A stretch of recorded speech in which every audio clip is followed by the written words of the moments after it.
भारत समाचार के YouTube platform पे आपका स्वागत है। मैं हूं डॉक्टर नज़र। 21 सितंबर को संसद में चंद्रयान की सफलता पर भाषण के दौरान रमेश बिधूरी ने बीएसपी सांसद दानिश अली को गालियों से नवाज दिया। एक नहीं, दो नहीं, तीन नहीं, 9 बार उन्होंने गालियों के शब्द इस्तेमाल किए और बाहर देख लेने की धमकी भी दे डाली। आखिर क्या कहा था ऐसा, किस बात से रमेश बिधूरी जो दक्षिण दिल्ली लोकसभा के सांसद हैं उन्होंने वो भड़क गए? क्या कह दिया था दानिश अली ने? दानिश अली ने उनके पहले भाषण बोला था। आइए सुनते हैं रमेश बिधूरी के पहले दानिश अली ने भाषण में क्या ऐसा कहा कि जिससे रमेश बिधूरी भड़क गए और उन्होंने दानिश अली को गालियां दे दी और बाहर देख लेने की धमकी दे डाली। आइए पहले रमेश बिधूरी के पहले का दानिश अली का भाषण सुनते हैं। आए हैं, मैं देश की समस्त साइंटिफिक कम्युनिटी को बधाई देने के लिए यहां आपके सामने खड़ा हुआ हूं। मुझे इस बात का फक्र है कि मैं आज नए परिसर में बोलने के लिए जब खड़ा हुआ हूं तो इस देश की साइंटिफिक कम्युनिटी को बधाई देने के लिए खड़ा हुआ हूं। सभापति महोदय,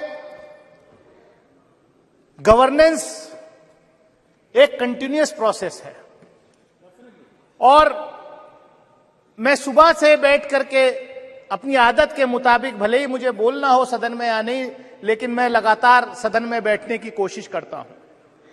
लेकिन मुझे आज अफसोस हुआ जब इस बधाई संदेश में भी शुरुआत यहां राजनीति से हो गई। इस सदन के उपनेता ने शुरुआत की, दूसरी तरफ से भी उस तरीके के राजनीतिक टिप्पणियां हुई। लेकिन आज ये पल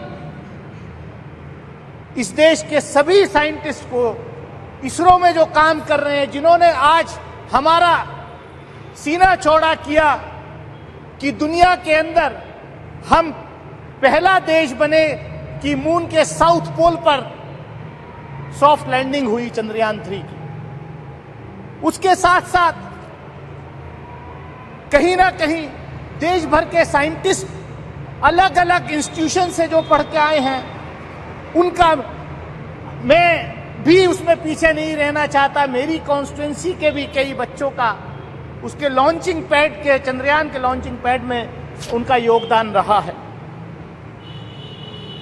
सभापति महोदय, इस सदन ने कल विमेंस रिजर्वेशन बिल भी पास किया और चंद्रयान 3 के सफल लैंडिंग में महिलाओं का बहुत बड़ा योगदान, फीमेल साइंटिस्ट का बहुत बड़ा योगदान रहा है।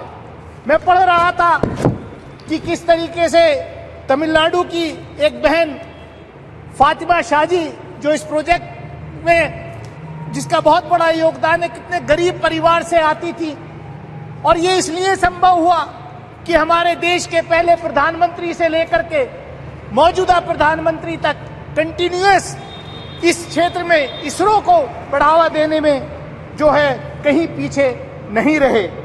पंडित जवाहरलाल नेहरू इस देश के पहले प्रधानमंत्री, उनके साथ जो शिक्षा मंत्री मौलाना अबुल कलाम आजाद थे, उनके जमाने में उन्होंने जो आईआईटी वगैरह जो बड़े इंस्टीट्यूशंस खोले, उसका आज नतीजा हम ये देख रहे हैं।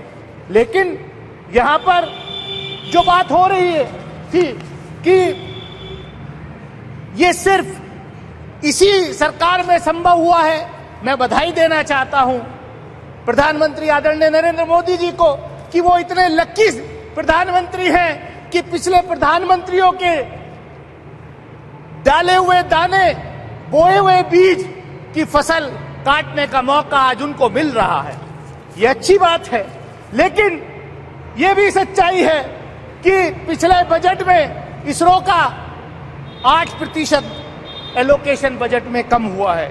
ये किसी से छुपा नहीं है, ये किसी से छुपा नहीं है। और हमने देखा पिछले दिनों, सभापति महोदय, इस सरकार में जिस तरीके के अपॉइंटमेंट्स हो रहे हैं, और मैं कंक्लूड कर रहा हूं, जिसमें कुछ ज्यादा है भी नहीं, मैं कंक्लूड कर रहा हूं। हमने देखा कि पिछले दिनों मंडी के आईआईटी के एक डायरेक्टर का वीडियो वायरल हुआ कि ये जो हिमाचल प्रदेश में जो बाढ़ फ्लड आया है, यहाँ जो भूस्खलन हुआ है, ये इसलिए हुआ है। मतलब आईआईटी का डायरेक्टर ये सरकार कैसे अपॉइंटमेंट कर रही है कि वो कह रहे हैं कि क्योंकि ये लोगों ने यहाँ नॉन वेजिटेरियन इस देश में खाना शुरू कर दिया है, इसलिए जो है ये सब आपदा आ रही है। कैसी अनसाइंटिफिक बात लोग कर रहे हैं यार, ऐसे लोगों के खिलाफ कोई कार्रवाई नहीं। मैं सभापति महोदय, मैं इतना ही कहूंगा कि जो साइंटिफिक कम्युनिटी है हमारे देश की, उसको हमें जो है बढ़ावा देना चाहिए। मैं देखा, हम डिफेंस कमेटी के रूप में हम डीआरडीओ में गए के साइंटिस्ट से मिले थे। 4 साल तक उनका प्रमोशन जो है वो रोका हो गया था। हमने सवाल किया, खैर अब वो प्रमोशन जो है हो रहा है। तो मैं इतना ही कहूंगा कि यहाँ पर मैं कंक्लूड कर रहा हूँ, पोखरण के टेस्ट की बात हुई। 1974 में न्यूक्लियर का टेस्ट हुआ, बाद में वाजपेयी जी के नेतृत्व में भी वो पोखरण 2 हुआ, लेकिन पोखरण 2 की तैयारी नरसिम्हा राव जी के जमाने में हो गई थी।